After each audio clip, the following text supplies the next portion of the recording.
Good morning प्यारे बच्चों। आज हम हिस्ट्री का फर्स्ट चैप्टर पढ़ेंगे जिसका नाम है क्या, कब, कहाँ और कैसे। इससे पहले आपने इन शब्दों को कहाँ सुना है?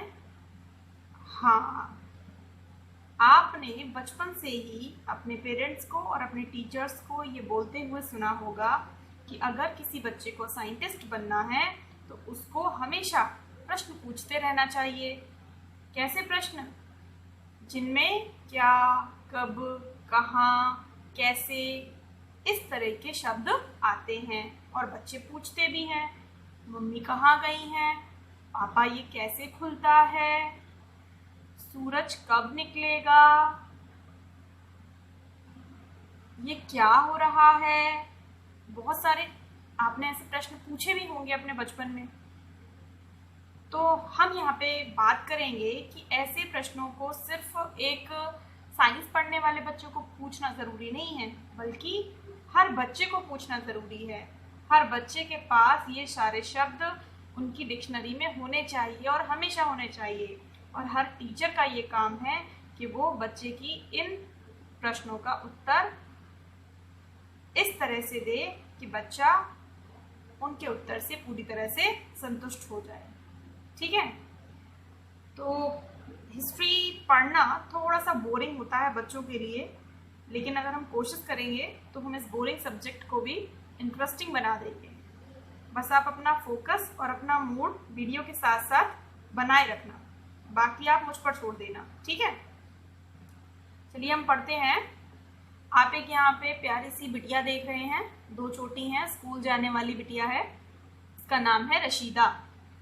तो वो ये सवाल करती है, क्या सवाल करती है पढ़ते हैं। रशीदा बैठी अखबार पढ़ रही थी। अचानक उसकी निगाह एक सुर्खी पर पड़ी। सुर्खी शब्द आपको याद आया? आपने अपने पॉलिटिकल साइंस के फर्स्ट चैप्टर में पढ़ा था सुर्खियाँ। जब मैंने आपको बताया था हेडलाइंस को हिंदी में हम सुर्खियाँ कहते हैं, तो ये वही अखबार पढ़ रही थी वो। तो अचानक उसकी निगाह सुर्खी पर पड़ी। सुर्खी क्या थी? सुर्खी में केवल इतना लिखा था 100 साल पहले। अब वो सोचने लगी कि यह कोई कैसे जान सकता है कि इतने वर्षों पहले क्या हुआ था। अब देखो, कोई और साधारण बच्चा होता तो वो अखबार में सुर्खी पढ़ लेता, बस 100 साल पहले, कुछ सोचता ही नहीं। लेकिन रशीदा साधारण बच्ची नहीं थी, उसका दिमाग तेज चलता था। तो वो सोचने लगी 100 साल पहले, हमें कैसे पता चलेगा कि 100 साल पहले क्या हुआ था। उसके दिमाग में ऐसे प्रश्न उठने लगे। तो अब आपके दिमाग में भी ऐसे प्रश्न उठने चाहिए। अब कैसे पता लगाएं कि 100 साल पहले क्या हुआ था? इसका उत्तर जानने के लिए आगे बढ़ते हैं। यह जानने के लिए कि कल क्या हुआ था। कल क्या हुआ था? 100 साल पहले नहीं जा रहे, अभी हम कल पर जा रहे हैं। कल क्या हुआ था? तो इसके लिए हम क्या करते हैं, गाँव में लोग रेडियो ज़्यादा सुनते हैं तो रेडियो सुन सकते हो। शहरों में टेलीविज़न देखते हैं तो टेलीविज़न देख सकते हो। या जो पढ़ सकते हैं, पढ़े लिखे हैं, वे अखबार पढ़कर ये जान लेते हैं कि कल क्या हुआ था। आज सुबह सुबह आपके घर में भी एक न्यूज़पेपर आया होगा। उस न्यूज़पेपर में बहुत सारी खबरें लिखी होंगी। आप उन खबरों को अगर पढ़ेंगे, आपको पता लग जाएगा कि कल हमारे देश में क्या क्या हुआ था। साथ ही ये जानने के लिए कि पिछले साल क्या हुआ था। अब हमने कल का तो जान लिया, अब हमें जानना है कि पिछले साल क्या हुआ था। तो इसके लिए हम क्या करेंगे, पिछले साल क्या हुआ था ये तो टीवी में नहीं आएगा, ना ही रेडियो में आएगा। हाँ, अखबार में ज़रूर आ सकता है, लेकिन इसके लिए हमें क्या करना पड़ेगा, पिछले साल का अखबार ढूंढना पड़ेगा। तो बहुत मुश्किल है ये। तो फिर कैसे जानेंगे? तुम किसी ऐसे व्यक्ति से बात कर सकते हो जिसे उस समय की स्मृति हो। स्मृति मतलब याद हो। ये बहुत अच्छा तरीका है। फिर पिछले साल आपको नहीं याद है कि क्या हुआ था, लेकिन आपकी मम्मी को या आपके पापा को तो याद होगा ना पिछले साल क्या हुआ था। तो आप उनसे पूछ लीजिए, आपको पता चल जाएगा। तो इससे आपको क्या पता चला? इससे आपको ये पता चला कि पहले पहले क्या हुआ था, ये हम लोगों से पूछ सकते हैं और अपनी जानकारी बढ़ा सकते हैं। तो ऐसे हम साल साल साल पीछे करके 100 साल पीछे भी तो जा सकते हैं। आपने पिछले साल का पता किया, आपके पापा आपके दादाजी से और 4 साल पहले की बात पूछ लें, उनको 4 साल पहले क्या हुआ था पता लग जाएगा ना। तो इस तरह से हम आने वाली पीढ़ी को, आने वाली जनरेशन को जो भी हमें पता होता है वो जानकारी पास ऑन करते रहते हैं। लेकिन बहुत पहले क्या हुआ था ये कैसे जाना जा सकता है? अभी भी सवाल हमारा ये बना हुआ है, बहुत पहले क्या हुआ था हम ये कैसे जानेंगे? बहुत पहले के समय को हम बोलते हैं अतीत। क्या बोलते हैं? अतीत। अतीत के बारे में हम क्या जान सकते हैं? अतीत के बारे में बहुत कुछ जाना जा सकता है। जैसे हम अगर किसी से पूछें उसके अतीत के बारे में तो क्या पूछेंगे, या हमारे अतीत के बारे में क्या पूछेंगे? हमारे पास प्रश्न भी तो होने चाहिए ना। जैसे हम पूछ सकते हैं लोग क्या खाते थे, कैसे कपड़े पहनते थे, किस तरह के घरों में रहते थे। ये सवाल पूछने चाहिए। पहले के लोग वैसे नहीं थे ना जैसे आज हम हैं, ना वो वैसे खाते थे, ना वो वैसे रहते थे, ना वो वैसे कपड़े पहनते थे। तो प्रश्न ये बन जाता है तो फिर वो कैसे थे? हम आखेटक मतलब शिकारी, जो शिकार करते हैं जंगल में। पशुपालकों मतलब जानवरों को पालने वाले। कृषकों किसान। शासकों राजा। व्यापारी व्यापार करने वाले। पुरोहित पूजा करने वाले। शिल्पकार मूर्ति बनाने वाले। कलाकार पेंटिंग करने वाले। और संगीतकार संगीत बजाने वाले या संगीत वादन करने वाले। या फिर वैज्ञानिक खोज करने वाले। उनके जीवन के बारे में जानकारियां हासिल कर सकते हैं। क्या पता करके? अतीत के बारे में पता करके। यही नहीं, हम यह भी पता कर सकते हैं कि उस समय बच्चे कौन से खेल खेलते थे, कौन सी कहानियां सुनते थे, और कौन से नाटक देखते थे, या फिर कौन से गीत गाते थे। तो इतना हम जान सकते हैं कब? जब हम अतीत के बारे में जानने के लिए उत्सुक हों, तब जान सकते हैं। अब पहला प्रश्न हमारा आता है, लोग कहाँ रहते थे? पहले के समय में लोग कहाँ रहते थे? मानचित्र वन में। मानचित्र मतलब नक्शा, जो पीछे दिया है अभी हम दिखाएंगे। मानचित्र वन में नर्मदा नदी का पता लगाओ। नक्शे में बहुत सारी नदियां दिखाई गई हैं भारत की, तो उसमें हमें नर्मदा नदी को पता लगाना है, उसको ढूंढना है। आपने नर्मदा नदी का नाम इससे पहले सुना है ना? आप जानते भी हैं कहाँ पर है। कई लाख वर्ष पहले से लोग इस नदी के तट पर रह रहे हैं। तो हमें ये पता लगता है कई लाख वर्ष पहले से, 2-4 साल पुरानी बात नहीं है, लाखों साल पुरानी बात है। लाखों साल पहले से लोग इस नदी के तट पर रह रहे हैं। यहाँ रहने वाले आरंभिक लोगों में से, आरंभिक मतलब शुरुआती लोगों में से कुछ कुशल संग्राहक थे। संग्राहक मतलब भोजन इकट्ठा करने वाले, जो आसपास के जंगलों की विशाल संपदा से परिचित थे। नर्मदा नदी के आसपास रहते थे और उसके चारों तरफ क्या थे? जंगल थे, और जंगलों में बहुत सारे जड़ी बूटियां मिलती हैं, संपदा मिलती हैं। तो उन्हें पता था कि यहाँ पर क्या है। अपने भोजन के लिए वे जड़ों, फलों तथा जंगल के अन्य उत्पादों का यहीं से संग्रह किया करते थे। संग्रह करने का मतलब होता है कलेक्ट करना या इकट्ठा करना। तो वो वहीं रहते थे। जब उन्हें भूख लगती थी तो वो क्या खाते थे?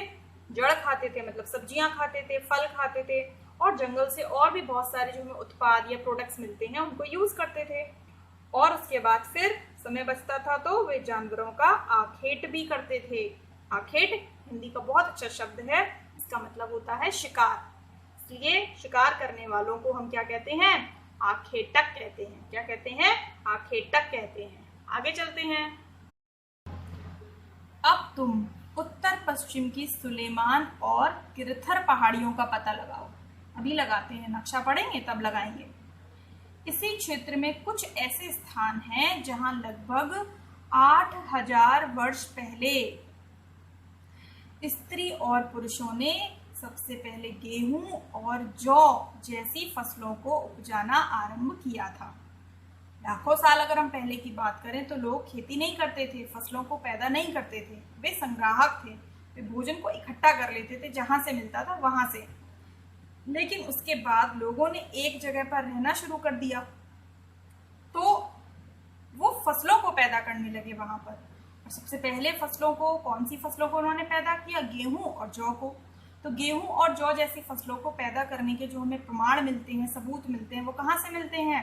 सुलेमान और किरथर पहाड़ियों का जो इलाका है, जो एरिया है, क्षेत्र है, वहां से मिलते हैं। उन्होंने भेड़, बकरी और गाय बैल जैसे पशुओं को पालतू बनाना शुरू कर दिया। इससे पहले लोग किसी भी पशु को पालतू नहीं बनाते थे, लेकिन अब जब वो एक जगह रहने लग गए तो फिर उनको पालतू जानवरों की जरूरत पड़ने लग गई, मांस के लिए भी और दूध के लिए भी। ये लोग गांव में रहते थे। इन्होंने अपना एक समाज बना लिया और गांव बसा लिया, तो एक साथ बहुत सारे लोग रहने लगे। अब उत्तर पूर्व चलते हैं। उत्तर पूर्व में गारो तथा मध्य भारत में विंध्य पहाड़ियों का पता लगाओ। लोग हर जगह रह रहे थे पहले भी, आज भी हर जगह रहते हैं, पहले भी हर जगह रहते थे। उत्तर पूर्व में गारो पहाड़ियां और मध्य भारत में विंध्य पहाड़ियां। इन पहाड़ियों के आसपास लोग रहा करते थे। पहाड़ियों के आसपास ही क्यों रहते थे? क्योंकि पहाड़ियों से नदियां निकलती थी, तो नदियों के आसपास वो लोग रहते थे। नदियों के पास क्यों रहते थे? क्योंकि नदी का पानी पीने योग्य होता है, तो वो उधर ही रह सकते थे जहां पर उनको पानी ठीक तरीके से मिल जाए। तो जितने भी लोगों ने पहले बस्तियां बसाई हैं, गांव बसाए हैं, वो कहाँ बसाए हैं? जहां जहां पे नदियां हैं, उन नदियों के तटों के किनारे बस्तियां उन्होंने बसाई। ये कुछ अन्य ऐसे क्षेत्र थे जहां कृषि का विकास हुआ। मतलब खेती सुलेमान और किरथर पहाड़ियों में हुई, उत्तर पूर्व में गारो पहाड़ियों में हुई और मध्य भारत में विंध्य पहाड़ियों में हुई।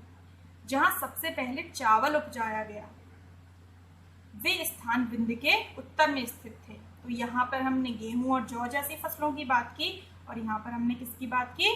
चावल की बात की। तो जो हमारा मध्य भारत में विंध्य पहाड़ियां हैं, विंध्य पहाड़ियों के उत्तर की अगर हम बात करें तो उनके उत्तर दिशा में किसके सबूत मिलते हैं? लोगों के चावल पैदा करने के सबूत मिलते हैं। तो ये है आपके सामने भारत का मानचित्र। आज के भारत का नहीं है, प्राचीन भारत का है। अब इस भारत के मानचित्र में आगे बढ़ने से पहले हम थोड़ा दिशाओं को समझ लेते हैं। ये देखिए, ऊपर की तरफ ये जो एरिया है, ये है आपकी उत्तर दिशा, नीचे है आपकी दक्षिण दिशा, ये साइड में है आपकी पूर्व दिशा और ये साइड में है आपकी पश्चिम दिशा। उत्तर और पूर्व के बीच में ये जो है ये उत्तर पूर्व है, पूर्व और दक्षिण के बीच में ये जो है ये दक्षिण पूर्व है, दक्षिण और पश्चिम के बीच में ये जो दिशा है ये आपकी दक्षिण पश्चिम है, और उत्तर और पश्चिम के बीच में उत्तर पश्चिम है। तो सबसे पहले हमें क्या ढूंढना था? बताओ। नर्मदा नदी। देखो नर्मदा नदी कहाँ है? ये है मध्य भारत में। नर्मदा नदी कुछ इस तरह से बह रही है और ये बहकर कहाँ गिर रही है? अरब सागर में जाके गिर जाती है। तो यहाँ लोगों के जीवन जीने के संकेत हमें मिलते हैं। किस तरह के लोग यहाँ पर रहते थे लाखों साल पहले? आखेटक और संग्राहक। इसके बाद हमें क्या ढूंढना था? उत्तर पश्चिम में सुलेमान पहाड़ियां। तो ये आपका उत्तर पश्चिम है। ये देखिए, इस जगह सुलेमान पहाड़ियां हैं और ये किरथर पहाड़ियां हैं। अभी जो हम ये एरिया देख रहे हैं, ये अभी भारत का हिस्सा नहीं है, ये पाकिस्तान बन गया है, अलग हो गया है भारत से। लेकिन पहले हम सब एक साथ ही रहते थे। तो ये सुलेमान पहाड़ियां हैं और ये किरथर पहाड़ियां हैं। यहाँ से हमें किस बात के सबूत मिलते हैं? कि लोग जो यहाँ पर रहते थे 8000 साल पहले वो खेती करते थे। किस चीज की? गेहूं और जौ की। इसके बाद हम उत्तर पूर्व में आते हैं। उत्तर पूर्व में हमें क्या ढूंढना है? गारो पहाड़ियां। तो ये उत्तर पूर्व का आपका इलाका है। तो ये देखिए, यहाँ पर गारो पहाड़ियां हैं। तो यहाँ पर भी हमें लोगों के खेती करने के संकेत मिलते हैं। और ये जो है वो आपका मध्य भारत का इलाका है। यहाँ देखिए विंध्य पहाड़ियां हैं। तो विंध्य पहाड़ियों से भी हमें संकेत मिलते हैं लोगों की खेती करने से।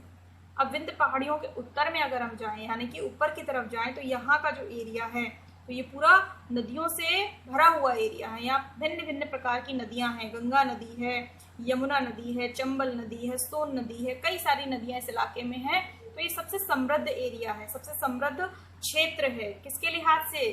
खेती के लिहाज से, क्योंकि खेती में हमें पानी की आवश्यकता पड़ती है। तो हम खेती उधर ही कर सकते हैं जिधर कोई नदी बह रही है। तो इस एरिया में उन्होंने चावल की खेती की। चावल की इसलिए क्योंकि चावल की खेती के लिए पानी की बहुत ज्यादा मात्रा में जरूरत होती है। गेहूं और जौ के लिए इतना पानी नहीं चाहिए जितना चावल की खेती के लिए चाहिए। तो लोग जिन्होंने चावल की खेती करना शुरू किया, उन्होंने उसके लिए वही क्षेत्र चुना जहां उन्हें पानी सही मात्रा में उपलब्ध हो जाए। इसके अलावा और भी बहुत सारी नदियां दी गई हैं। देखिए ये हिमालय पर्वत है आपका, यहाँ आपकी पंजाब की 5 नदियां जो होती हैं, झेलम, चिनाब, रावी, सतलज, ब्यास, ये नदियां हैं यहाँ पर। इन 5 नदियों को मिलाकर सिंधु नदी बन जाती है। तो ये सिंधु नदी नीचे नीचे अरब सागर में गिर रही है। यहाँ देखिए ये महानदी है, इसके नीचे गोदावरी नदी है, इसके नीचे कृष्णा नदी है, तुंगभद्रा नदी है, फिर सबसे नीचे कावेरी नदी है। यहाँ आप अगर पूर्व की साइड में देखते हैं तो यहाँ ब्रह्मपुत्र नदी है, ये गंगा है, ये यमुना है, चंबल है। ये सारी नदियाँ आकर बंगाल की खाड़ी में गिर जाती हैं। सिर्फ 2 नदियाँ जो हैं वो अरब सागर में गिरती हैं, एक आपकी नर्मदा नदी और दूसरी आपकी तापी या ताप्ती नदी। ये अरब सागर में गिरती हैं, ये उल्टी दिशा में बहती हैं। बाकी सारी नदियाँ आपकी बंगाल की खाड़ी में गिरती हैं। एक नदी और है अरब सागर में गिरने वाली, वो है आपकी सिंधु नदी। तो इस प्रकार हमने मानचित्र को समझ लिया है। आप एक मानचित्र अपने पास रखिएगा और उस मानचित्र में इन सारी नदियों के जहाँ पर ये नदियाँ मिलती हैं उनको आप इंगित करिएगा, लोकेट करिएगा कि ये नदियाँ कहाँ हैं, और पहाड़ियों के नाम भी लिखिएगा। तो चैप्टर को आगे अगले वीडियो में बढ़ाएंगे। बाय बाय बच्चों।